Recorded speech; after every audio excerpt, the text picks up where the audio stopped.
Il ne marche pas. Non, je suis en pause. Non. Non, je suis pas en pause. C'est le petit bouton rouge. Oui, mais ça c'est le bouton. Non, ça va pas, hein. Ça va pas du tout. Non, mais... Ah ouais, mais il faut qu'il me change ça. Alors, tout d'abord, je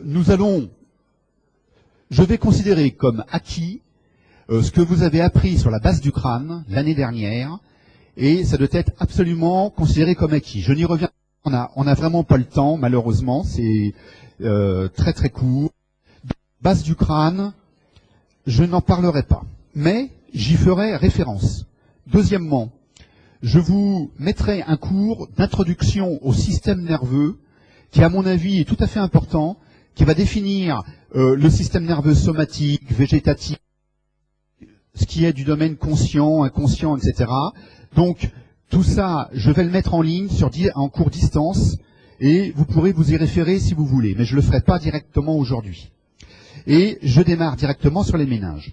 Alors, vous verrez qu'à chaque fois, je vous mets quelques objectifs qui vous permettent de savoir qu'est-ce qui est le plus important dans ces bases anatomiques que je vous transmets.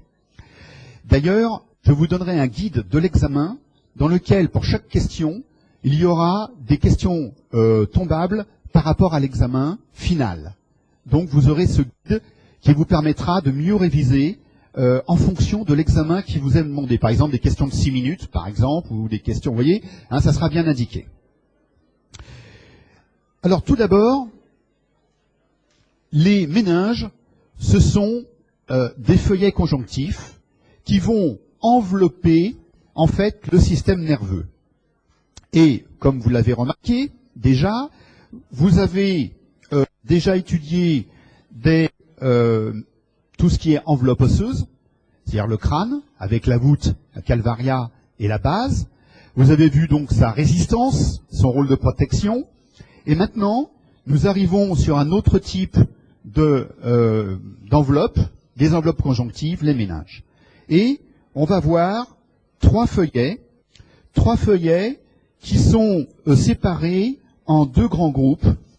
Un groupe qui sera le feuillet pachyméninge, c'est un feuillet extrêmement résistant, et qui comprendra uniquement la dure mère. Par contre, le deuxième feuillet, la leptoméninge, va comprendre deux autres feuillets, l'arachnoïde en orange, ici, donc on va noter arachnoïde, donc ici en orange, et puis l'apimère, je mets PM, l'apimère, que vous aurez ici en vert sur le dessin. Bon. Donc, ces trois feuillets conjonctifs qui vont protéger le système nerveux vont eux-mêmes présenter des interfaces avec des espaces situés entre l'os, ici la flèche bleue, entre l'os et la dure mère, espace extradural, un espace sous-dural entre la dure mère et l'arachnoïde, et un espace sous-arachnoïdien, ici, qui est occupé par les travées, comme vous le voyez, qui est très important, on va y revenir. Et l'espace sous-arachnoïdien, il est bien situé, comme vous le voyez ici, entre l'apimère et l'arachnoïde, hein, et vous voyez qu'il a une certaine consistance. Donc on va revenir sur l'ensemble de ces données et voir les implications pathologiques intéressantes concernant donc ces méninges. Commençons d'abord par la méninge la plus résistante. Vous remarquez tout d'abord que les méninges représentent un gradient de protection. On a l'os, on a d'abord l'os, ensuite on a la dure mère, l'os très solide, la dure mère résistante, et ensuite on a l'arachnoïde et l'apimère qui sont, elles, beaucoup plus fines et moins solides. Alors effectivement, la dure mère, comme vous le voyez, après ablation de la voûte, que vous voyez ici. Vous vous rappelez que sur une voûte, on peut voir par exemple ici le sillon du sinus sagittal supérieur, on peut voir ici les sillons des artères méningées qui sont en train de parcourir l'espace entre la dure mère et l'os, on va y revenir tout à l'heure. Hein. Et puis, lorsqu'on a enlevé complètement ici, on a supprimé la voûte. Vous remarquez d'ailleurs cette voûte à ce niveau qui a été déposée à côté du sujet anatomique. eh bien, on ne tombe pas sur le cerveau, mais sur une membrane, une couche très résistante, superficielle, c'est la dure mère. Et vous remarquez les vaisseaux, ici, c'est les artères méningées qui courent à sa surface. Lorsque on fait une excision, comme ici, qu'est-ce que vous remarquez? Cette dure mère a une certaine épaisseur. Et ici, la dure mère a été réclinée, on en voit ici les petits volets, et vous voyez que ensuite, en supprimant la dure mère, on ne voit pas encore correctement le cerveau. Et un chirurgien verra cet aspect, c'est-à-dire un aspect de leptoméninge avec l'arachnoïde et le liquide céphalorachidien qui vous masque un petit peu le cerveau. Donc vous retenez, la dure mère est une membrane conjonctive résistante, épaisse, qui protège complètement le cerveau en dessous de l'os. Deuxièmement, cette membrane, cette dure mère, fournit deux expansions. Une première, qui est verticale et sagittale, c'est la faux du cerveau. Elle va séparer les deux hémisphères cérébraux, le droit et le gauche. Elle s'insinue entre les deux. Vous verrez qu'en pathologie, c'est assez important, car les méninges peuvent être à l'origine de tumeurs qu'on va appeler les méningiomes, et donc qui dépendent de la dure mère. Et effectivement, on peut avoir des méningiomes de la faux du cerveau, qui se développe ici, par exemple, et vous verrez un peu plus tard que cette faux et la région que j'ai indiquée ici peut être en rapport avec la motricité, la représentation de la motricité des membres inférieurs sur le cerveau. On verra le cortex moteur très bientôt ensemble. Et donc des méningiomes de la faux peuvent entraîner des déficits des membres inférieurs du fait que ces tumeurs va appuyer sur la région, va être en contact avec la région qui commande les membres inférieurs droit et gauche. Donc tout à fait intéressant. Deuxième expansion, c'est la tente du cervelet. La tente du cervelet, on dirait une tente canadienne un petit peu. Vous voyez, ici on a son ouverture, voilà, et on a le faîte de la tente, le toit, le faîte. Alors, prenons d'abord la faux du cerveau et voyons quelques bases anatomiques. Elle mérite bien le nom de faux. Elle en a la forme, elle va présenter un bord supérieur et un bord inférieur, que vous voyez très bien ici. Vous remarquez en fait que tous ces bords sont creusés par un canal veineux qu'on va appeler un sinus.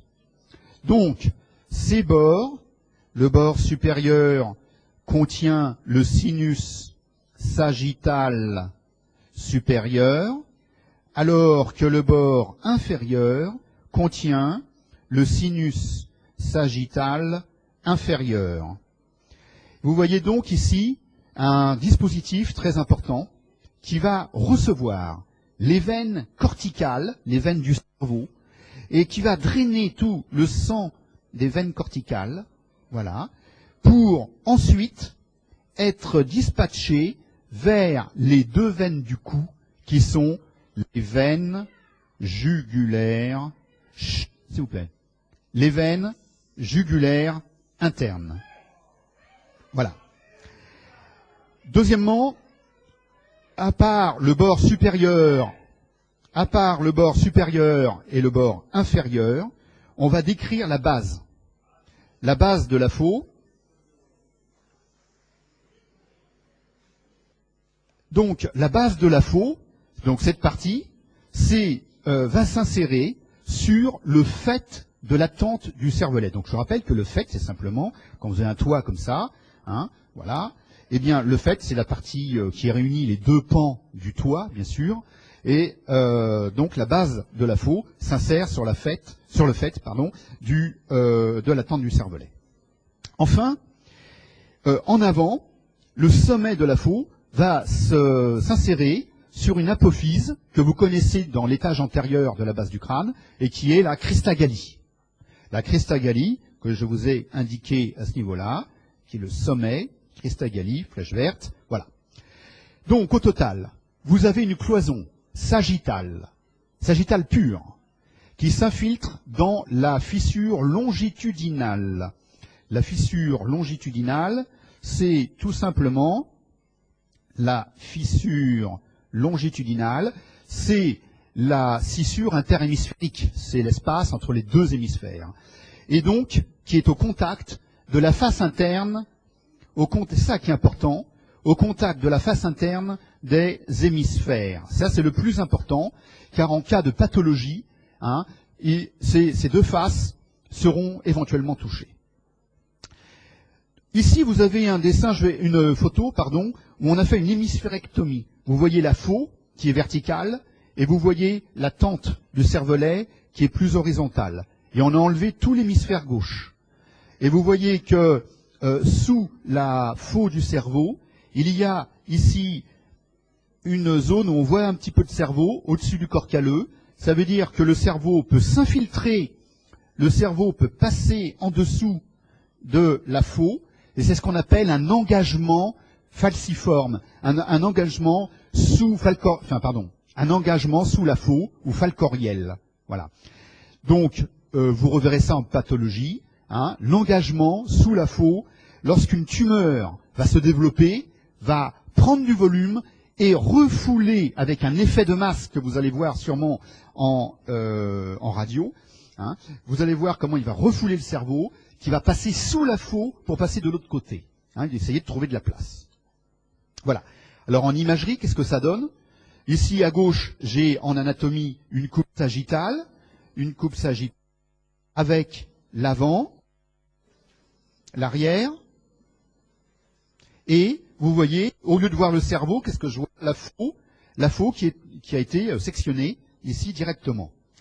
En coupe coronale, en IRM pondéré T1, comme c'est indiqué ici, vous voyez ici la dure mère qui est indiquée sous la forme d'un hypersignal entre les deux hémisphères. Vous voyez aussi à certains endroits, comme là, etc., vous voyez cette dure mère qui forme une espèce de lame qui enveloppe complètement votre cerveau. Vous pourrez voir plus en arrière la tente du cervelet, comme ici vous avez la tente du cervelet. Voilà, en IRM, vous la verrez aussi. Cette tente du cervelet, elle est plus complexe. Elle va présenter donc deux bords très importants. Et on va commencer donc par le bord postérieur. Le bord postérieur, voilà.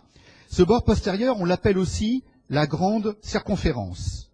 Alors, si vous voulez, avant de décrire précisément ce bord postérieur, je voulais vous montrer la position de la tente du cervelet à l'intérieur du crâne. Et vous remarquez qu'elle limite un étage de la base du crâne. Vous vous rappelez cet étage qui était l'étage postérieur.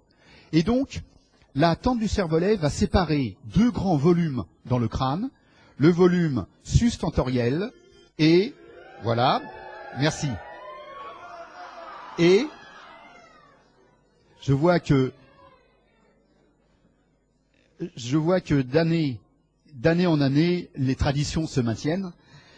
Et l'étage sous-tentoriel, il n'y a rien à dire. Donc c'est important, puisqu'en fait, le volume n'est pas le même du tout.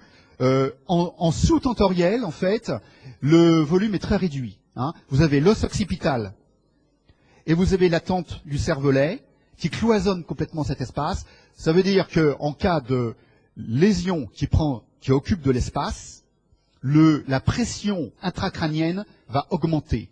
Donc le sujet, très rapidement, le sujet va rentrer plus vite en hypertension intracrânienne. En hypertension intracrânienne, HIC, avec des céphalées, des vomissements, des troubles de la conscience, qui vont en s'aggravant. Donc ça peut être des tumeurs, ça peut être des accidents vasculaires, etc., de l'œdème, qui entraînent cette hypertension intracrânienne. Alors que l'étage subtentoriel, lui, va être beaucoup plus large. C'est pour cela que certaines tumeurs, par exemple des tumeurs frontales ou des tumeurs temporales, peuvent se développer sans beaucoup d'effets cliniques au départ, malgré leur volume. Donc c'est la grande différence. Alors donc, je disais que la tente du cervelet, eh bien, elle présente deux bords. Tout d'abord, le bord postérieur, que vous voyez ici. Il va longer, ici, la gouttière du sinus transverse. Eh bien, simplement, ce bord est creusé d'un sinus veineux qui draine le sang, qui est le sinus transverse. Donc, sur l'os, c'est la gouttière que vous voyez ici, la gouttière du sinus transverse. Gouttière, voilà, du sinus, vous pourrez le mettre sur votre police, si vous voulez, du sinus transverse. Et plus en avant, vous voyez que ici, vous êtes sur un os que vous reconnaissez peut-être. J'ai la couleur, et regardez cet os avec un bord supérieur, un bord plus inférieur et antérieur ici. Eh bien cet os, c'est la pyramide pétreuse, c'est le rocher, c'est de l'os temporal. Voilà le rocher qui est la limite entre l'étage antérieur et l'étage moyen. Eh bien ce rocher est défini par deux faces. Une face antéro-supérieure et une face postéro-inférieure. Voilà, vous avez cette face postéro-inférieure et la face antéro-supérieure. Vous voyez, c'est comme une marche d'escalier. C'est la marche d'escalier qui limite les deux étages. L'étage moyen en avant, l'étage postérieur en arrière. Et l'arête de la marche d'escalier, ici, c'est le bord supérieur. Eh bien, il est rainuré parce que la tente du cervelet s'insère sur le bord supérieur du rocher.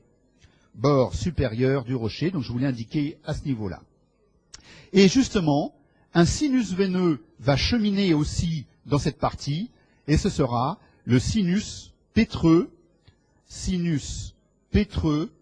supérieur. Donc nous verrons tout à l'heure, c'est très important, ce sinus qui chemine ici, alors attendez, c'est un peu imprécis, donc je vais, voilà, le sinus pétreux qui chemine sur le bord supérieur, à ce niveau-là, voilà, hein, et représente aussi l'insertion, bien sûr, de la grande circonférence.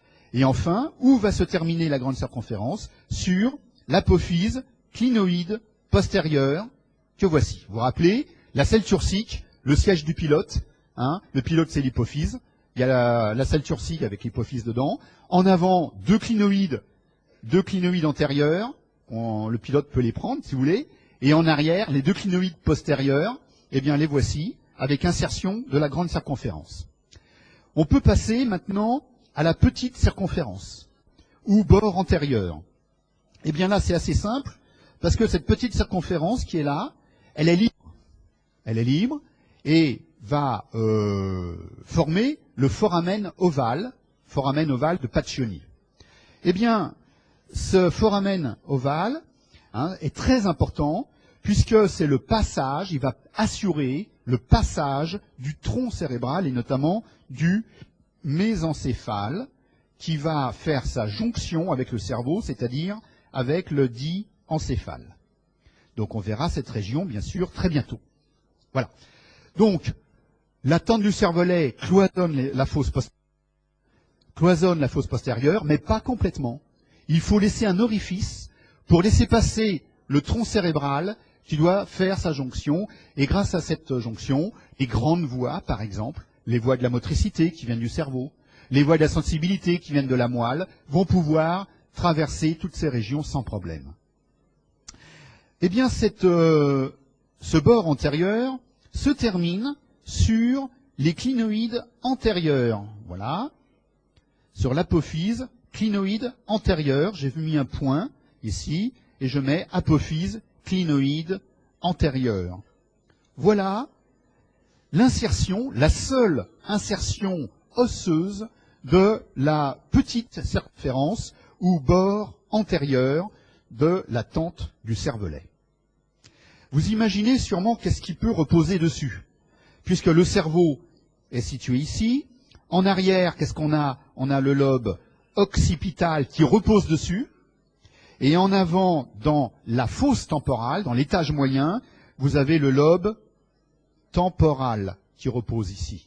Donc vous avez une continuité temporo-occipitale.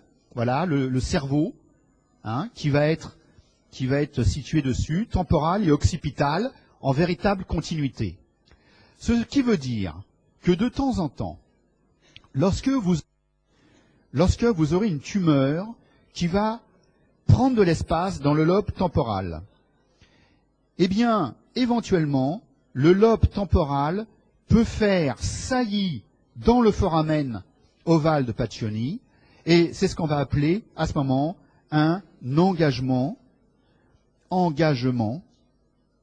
de l'incus de l'hippocampe, ou engagement temporal, et en fait, donc, c'est la face interne du lobe temporal, hein, c'est la 5e temporale, exactement, T5, qui va faire saillie, donc, dans cet espace. Évidemment, c'est un peu tôt maintenant d'en parler, on va faire toutes ces circonvolutions ensemble, très bientôt aussi. Hein, mais déjà, je pose le problème. Regardez sur une IRM, étant donné le plan, ça aussi c'est important, je vais vous montrer, voilà, sur une coupe sagittale, regardez le plan de la tente du cervelet. Lorsque vous faites une coupe axiale, comme ça, vous apercevez qu'en arrière, vous êtes au-dessus de la tente, et en avant, vous êtes en dessous de la tente. Subtentorielle et sous-tentorielle. D'accord? Donc, ceci explique que lorsque vous faites une coupe axiale, vous avez toute cette région ici, où vous voyez des lamelles très caractéristiques, toutes les lamelles qui sont là, eh bien ça c'est du cervelet, tout ce qui est au milieu c'est du cervelet, alors que tout ce qui est autour ici, c'est du lobe temporal et du lobe occipital. On est en sustentoriel, au-dessus de la tente, merci, au-dessus de la tente du cervelet. Bien, eh bien voilà en image ce que je vous expliquais, et en plus gros, le plan de coupe, en arrière de l'occipital, en avant du cervelet, et on est dans les deux étages différents, donc, du volume intracrânien. Alors ici, juste, on va retenir un terme important, on ne va pas rentrer dans le détail, c'est que la dure-mère est vascularisée par une artère méningée, des artères méningées. La plus importante, qui s'épanouit largement, c'est l'artère méningée moyenne. Ici, qu'est-ce qu'on va retenir? Que premièrement, elle chemine dans l'espace extradural. Ça, c'est la première chose. C'est extrêmement important dans l'espace extradural, car en cas de rupture de cette artère, notamment si vous avez une fracture,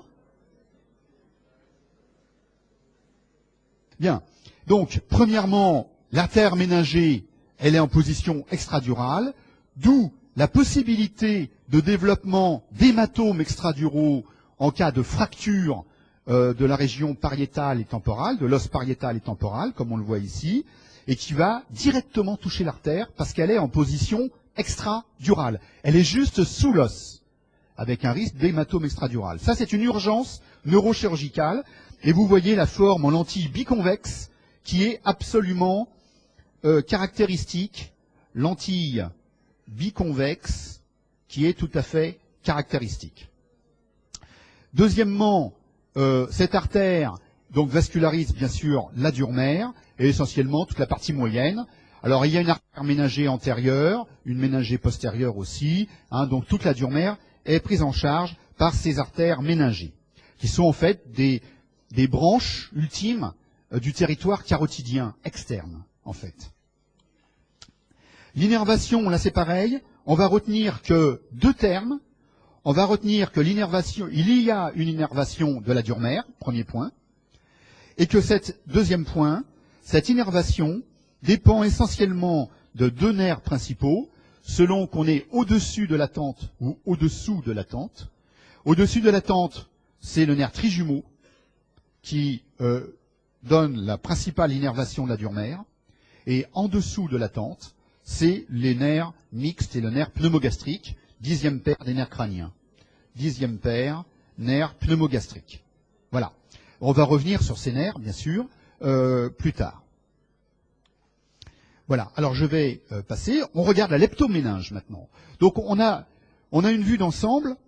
Juste avant de terminer, je voulais quand même vous montrer quelque chose sur... Voilà, cette vue, elle me paraît intéressante, parce que c'est la base du crâne, en ayant enlevé le cerveau et la leptoméninge. Et vous voyez que toute la dure mère adhère complètement, et ça c'est très important, adhère complètement à l'os. Alors, les rapports de la dure mère et de l'os sont très importants à connaître. La dure mère, au niveau du crâne, elle adhère,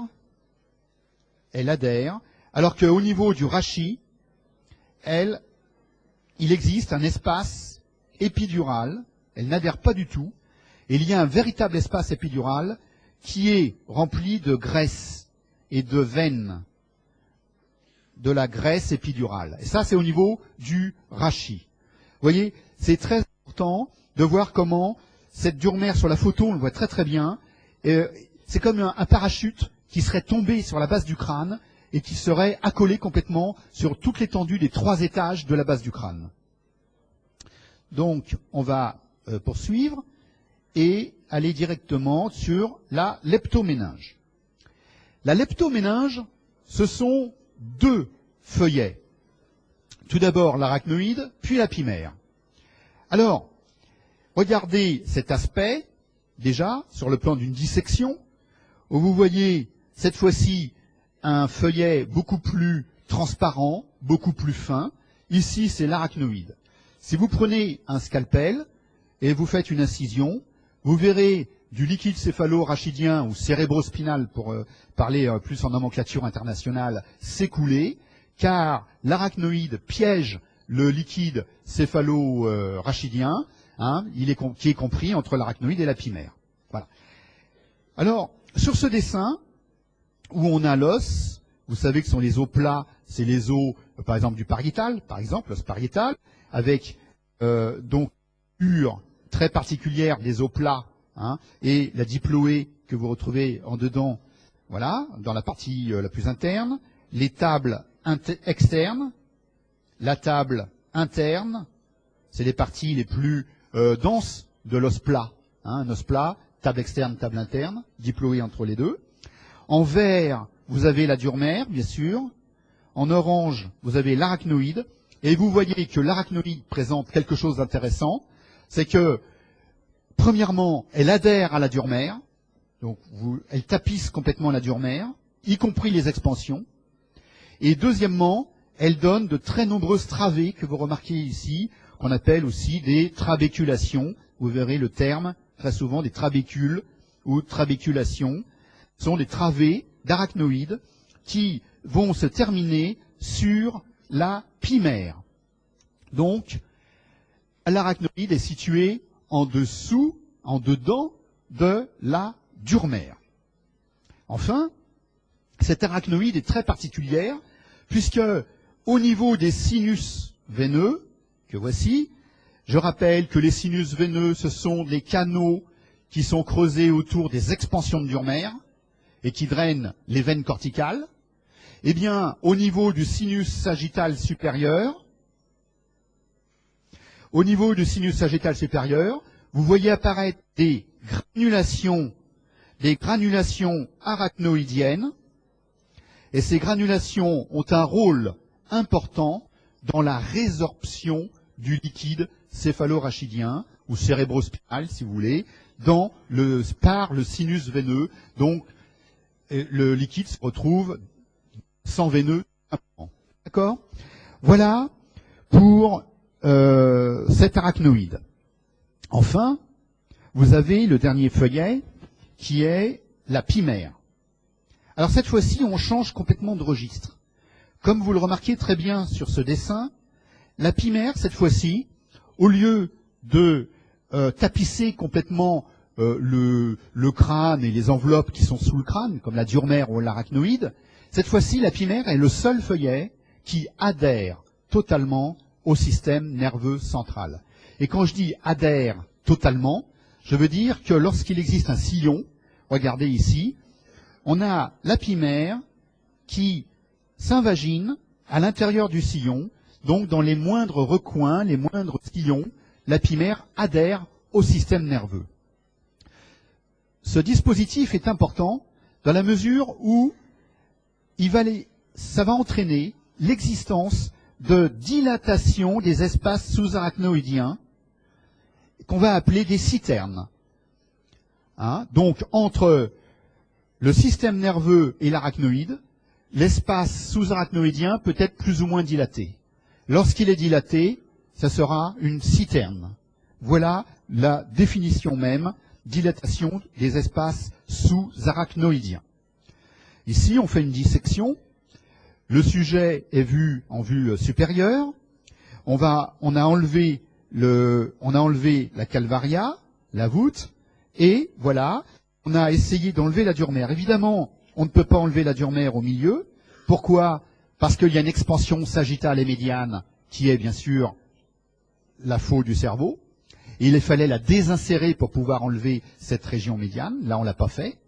Mais on a pu enlever la dure mère à droite et à gauche. Et donc, cette fois-ci, montrer l'arachnoïde, pas la pimère parce qu'elle est encore en dessous, avec toutes les veines. Comme vous le remarquez très bien sur cette photo, vous voyez toutes les veines corticales qui sont en train de remonter vers les sinus veineux, notamment le sinus sagittal supérieur. On va revenir, bien sûr, sur les sinus tout à l'heure. Eh bien, la pimère, elle est très difficile à montrer. Donc, la meilleure photo que j'aurais pu vous montrer, c'était plutôt de prendre une pince, et puis d'essayer d'attraper un petit peu de pimère au bout de la pince, et de la tirer. Et on aurait un feuillet transparent qui adhérait complètement aux circonvolutions et sur lesquels les vaisseaux cheminent. C'est pour ça que là, on voit mal la circonvolution, parce qu'il y a tous les vaisseaux. Et quand on commence à enlever la pimère, on enlève aussi tous les vaisseaux qui vont avec. Ici, les vaisseaux ont été injectés avec un produit qui se polymérise et dans lequel on a mis un pigment rouge ou un pigment bleu selon les veines ou pas, et qui permet de voir toute la vascularisation cérébrale. Alors,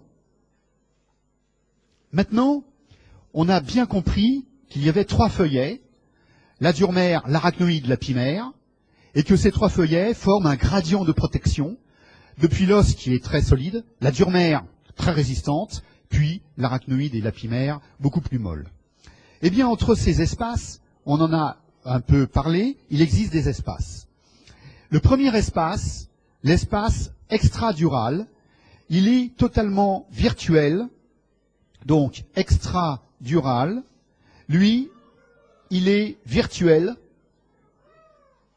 au niveau du crâne.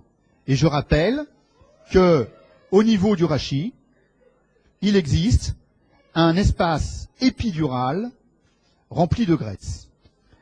Le seul intérêt de bien connaître cet espace extradural, même s'il est virtuel au niveau du crâne, c'est de savoir qu'il est parcouru par les artères méningées,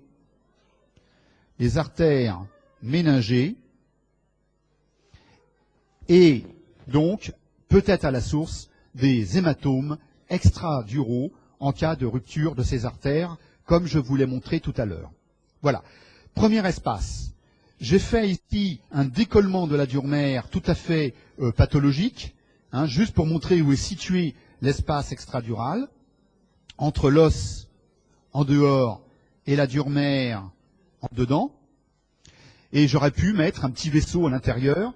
C'est une artère méningée qui est en train de circuler ici et qui va donner des branches qui vascularisent en fait la dure mère. Deuxièmement, l'espace en flèche jaune, l'espace donc sous-dural. Alors l'espace sous-dural, lui, est aussi un espace virtuel au niveau du crâne et au niveau du rachis aussi, comme vous le voyez. Simplement, il peut être le siège d'hématomes. Regardez pourquoi. Je vais vous montrer une veine corticale. Voilà, une veine qui vient donc du cerveau.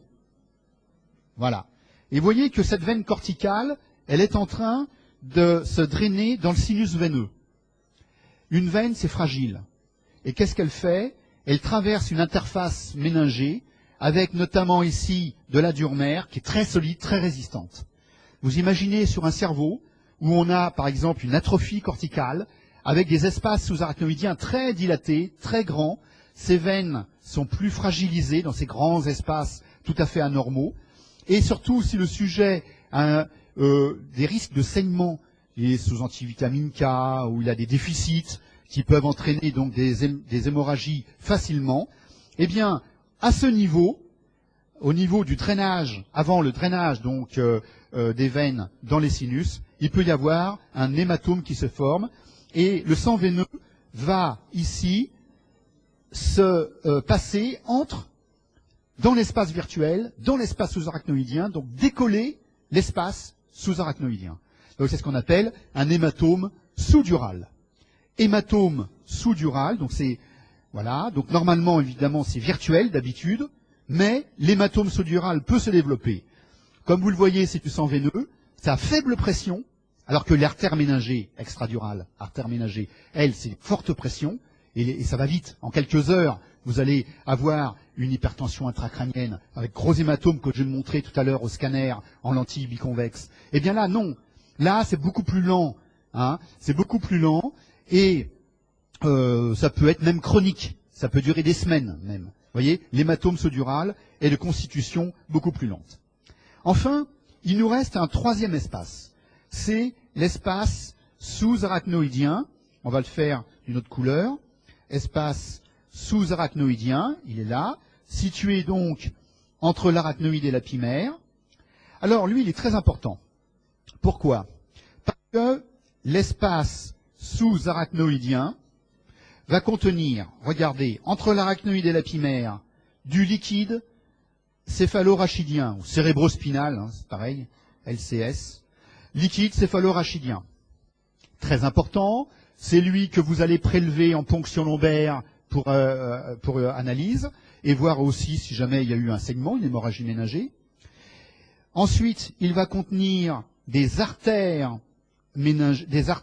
cérébrales, puisque ces artères, oui, les veines aussi d'ailleurs, vont, au cours de leur trajet, vont ici cheminer dans l'espace sous-arachnoïdien, avant de donner une branche, vont vasculariser, en fait, le cerveau, donc le trajet des artères cérébrales. C'est dans ce trajet, dans le liquide, dans l'espace, que vous pourrez avoir des saignements et des hémorragies, et donc c'est l'hémorragie méningée, et c'est pour cela que le liquide céphalorachidien devient rouge, ou on détecte la présence d'hématies dans le liquide cérébrospinal par ponction lombaire, dans le cas de ces hémorragies. Enfin, troisièmement, vous imaginez bien que lorsqu'on a, par exemple, le tronc cérébral qui donne des nerfs crâniens qui vont sortir par un trou de la base du crâne, le nerf va traverser cette région. Donc vous avez le passage de nerfs crâniens, et ces nerfs crâniens peuvent, s'ils sont fragiles comme le 6 par exemple, ces nerfs crâniens peuvent subir une interaction de la pathologie du liquide. Par exemple, dans une méningite, on peut très bien avoir une petite atteinte du 6, le nerf abducens, qui est le nerf de l'abduction de l'œil, hein, parce que c'est un nerf qui traverse le liquide, qui est enflammé, hein, qui est pathologique, et qui est un nerf fragile, et qui peut être touché à ce moment-là. Voilà. Donc, vous voyez ici un espace sous-arachnoïdien fondamental. De plus, le liquide, nous le verrons plus tard, c'est un liquide qui vient de l'intérieur du cerveau, puisqu'il est produit par les ventricules cérébraux, qui sont à l'intérieur des hémisphères et du tronc cérébral. On verra après. Et vous verrez comment le liquide va passer des ventricules, qui sont à l'intérieur, à l'espace sous-arachnoïdien, qui est à l'extérieur. On va le voir dans 2 jours. Voilà pour ces 3 espaces. Alors ici, bon, je vais passer. Voilà. Alors vous voyez, je vous ai rappelé ce que contenait cet espace sous-arachnoïdien. Mais sur une IRM en coupe sagittale, où est l'espace sous-arachnoïdien?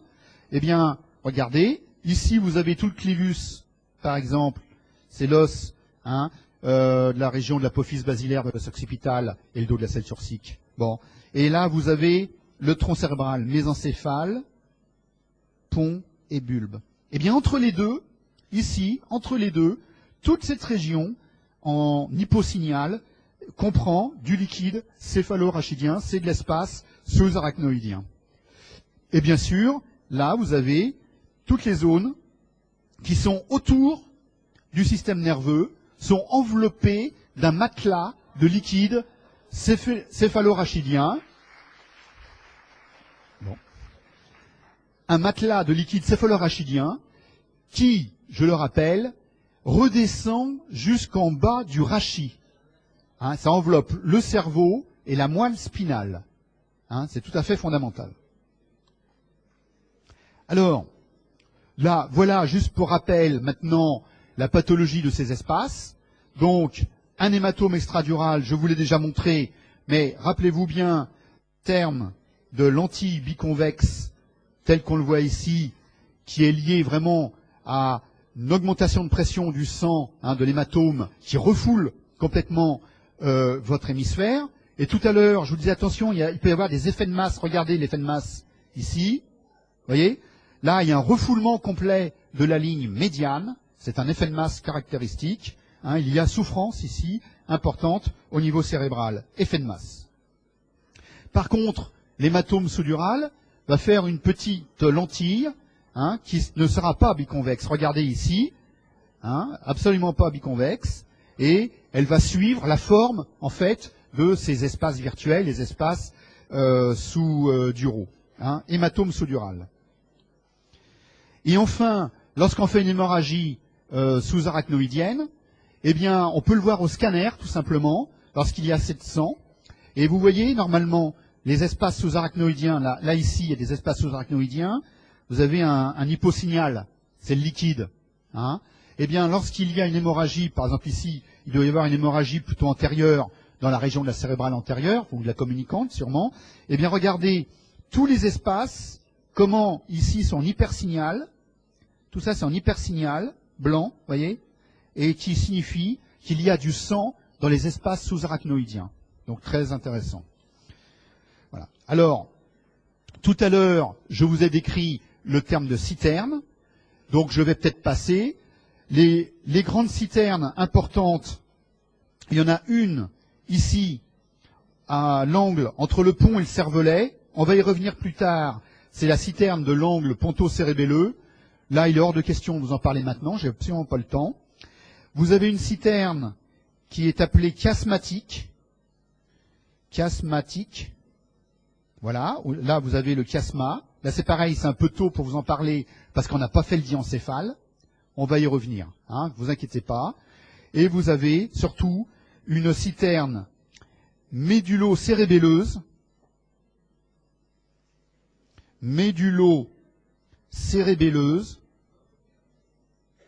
qu'on appelait la grande citerne.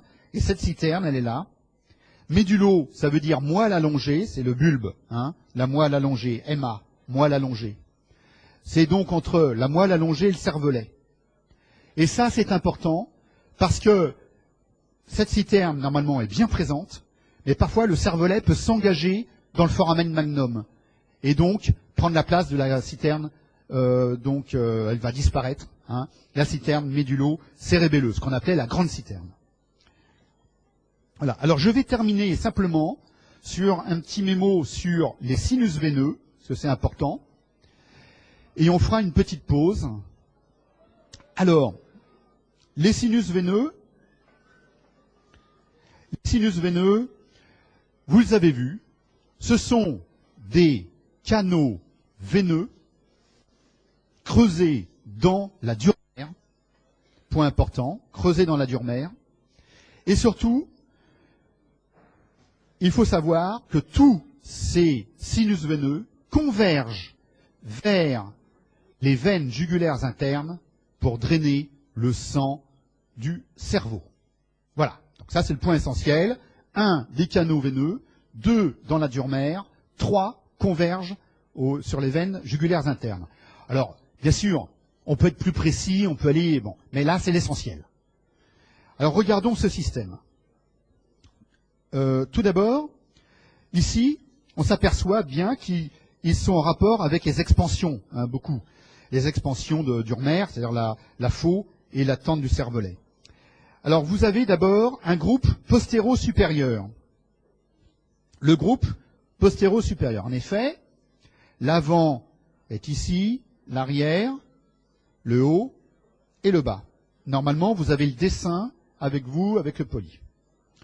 Et on va décrire un sinus sagittal supérieur avec le sens du drainage veineux qui est indiqué par les flèches orange.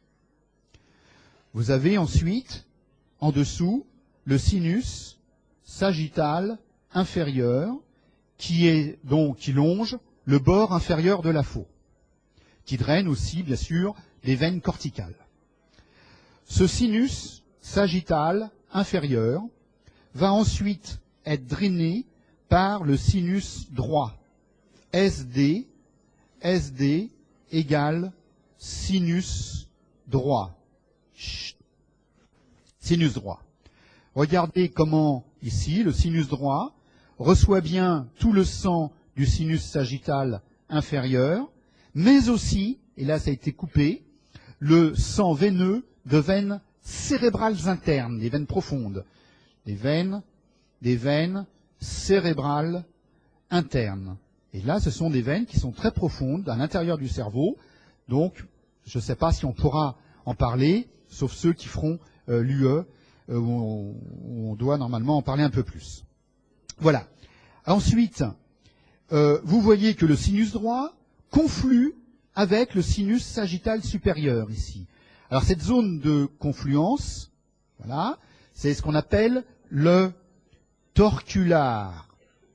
Le torcular, c'est la zone grand T égale torcular, et vous voyez, c'est la zone de confluence entre le sinus droit, le sinus sagittal supérieur, le sinus droit, et puis surtout, c'est le point de départ des deux sinus transverses. Les sinus transverses qui partent latéralement. Voilà, les sinus transverses ici qui partent bien latéralement. Ces sinus transverses, on en a déjà parlé, qu'on a dit qu'ils longeaient la tente, le bord postérieur de la tente du cervelet. D'accord ? Ensuite, vous voyez que les sinus transverses, tout d'un coup, changent complètement d'obliquité pour descendre vers le foramen jugulaire, et à ce moment-là, c'est le sinus sigmoïde qui se forme. Sinus sigmoïde. Je pense avoir un dessin plus complet. Waouh, c'est pareil. Voilà. Ici, vous voyez le sinus transverse, et vous voyez ensuite le sinus sigmoïde qui va descendre vers le foramen jugulaire. Donc, ce système est bien un système qui est supérieur et postérieur, centré sur la faux et la tente. D'accord ?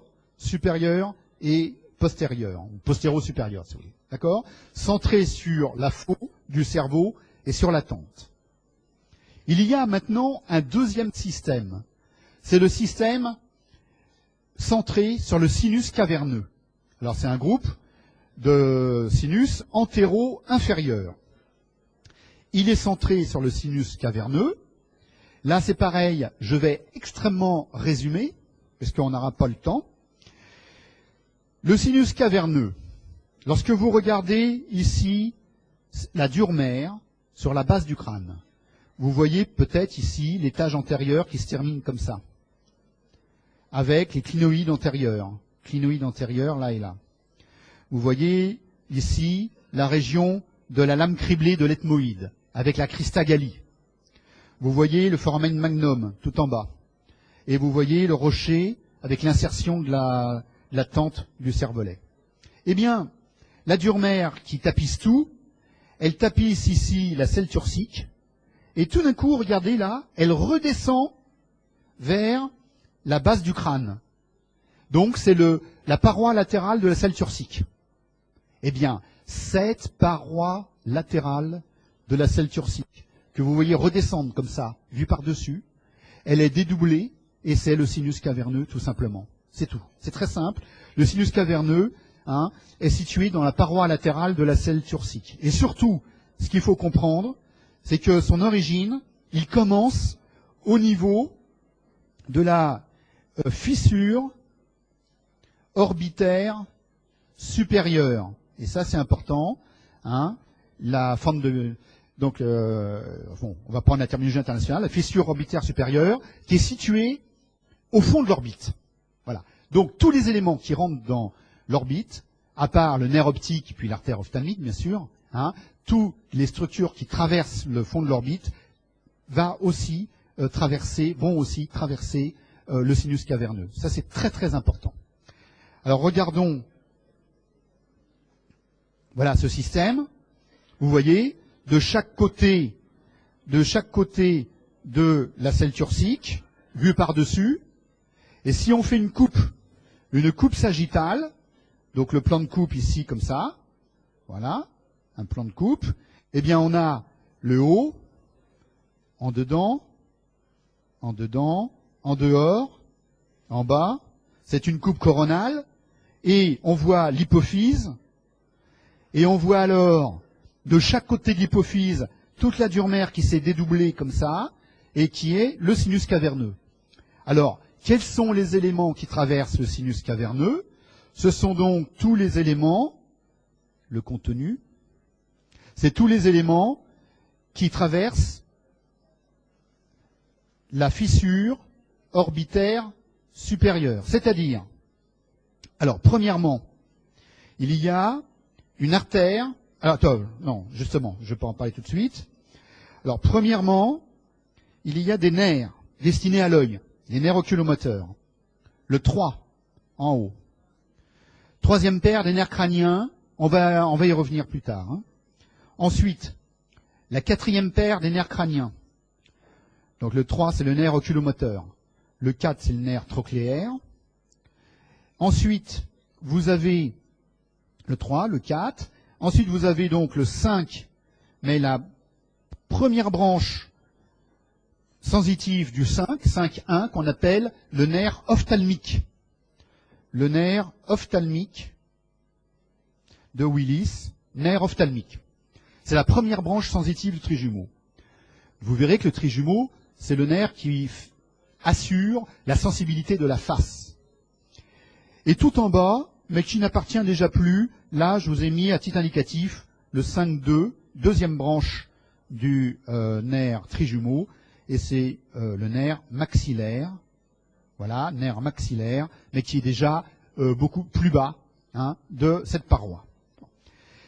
Ce sinus, il contient évidemment du sang veineux. Donc ça, c'est le sang veineux, et vous verrez qu'il vient essentiellement de veines ophtalmiques. Les veines qui ont elles aussi traversé la fissure orbitaire supérieure. Les veines ophtalmiques. Ça veut dire qu'à chaque fois qu'un sinus se bouche, thrombophlébite, le retour veineux de l'œil n'est pas bon. Et vous aurez alors une exophtalmie liée à un mauvais retour du sang, un mauvais drainage veineux de votre orbite et de votre œil. Donc c'est très important, ça fait partie des signes cliniques. Enfin, un point essentiel, c'est que le sinus caverneux est étonnamment traversé par une artère et qui est l'artère carotide interne. Et ça, c'est fondamental, car c'est le seul endroit où on voit une artère importante. C'est l'artère qui fournit les principales branches destinées au cerveau, vascularisation artérielle du cerveau. Et c'est la première fois qu'on voit une artère cheminer à l'intérieur d'une veine. Enfin, une veine, dans un sinus veineux, quoi, en tous les cas. D'accord? Et c'est source de pathologie. Et notamment, il peut exister des fistules, c'est-à-dire une communication, une déchirure en quelque sorte, une communication entre l'artère et la veine. Et vous imaginez la gêne au retour veineux lorsque le sang artériel à haute pression va affluer dans le sinus veineux, augmentant la pression de retour évidemment et entraînant donc un souffle particulier, un renforcement systolique que le malade va entendre même dans certains cas, donc un souffle à renforcement systolique. Voilà. Donc, simplement, ce sinus caverneux, pour terminer, qu'est-ce qu'il a reçu comme... Alors, le voici. le sinus caverneux vu par-dessus, là. Pardon, j'ai fait, voilà, ici, de chaque côté de la selle turcique. Qu'est-ce qu'il a reçu comme afférence? Essentiellement, les veines ophtalmiques, comme je l'ai dit tout à l'heure, les voici, les veines ophtalmiques, et un sinus, ici, qu'on appelle le sinus sphénopariétal. Sinus sphénopariétal. Vous voyez qu'il chemine sur le bord de la petite aile du sphénoïde. Sinus sphénopariétal. Voilà. Et enfin, je terminerai sur les efférences. Alors, en avant, les afférences qui...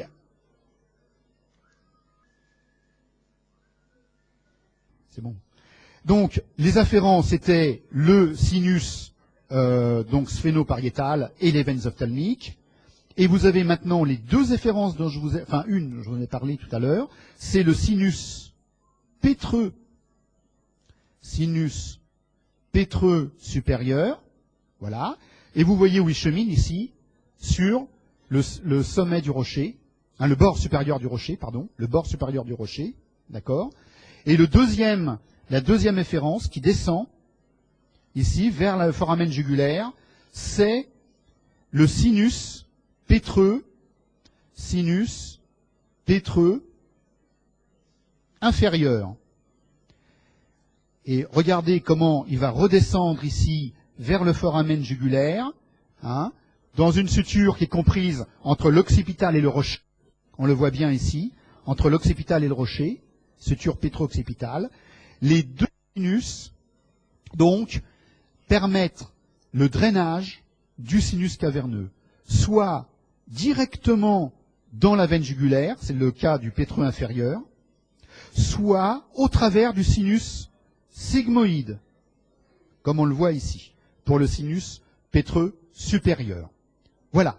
Donc là, on a le système complet. Donc c'est un système qui est en bas et en avant de chaque côté de la selle turcique, qui reçoit surtout le sang veineux des orbites et qui redonne deux sinus pétreux qui ont pour but de se drainer dans la veine jugulaire interne de manière plus ou moins directe, tout simplement. Voilà pour bien comprendre les choses.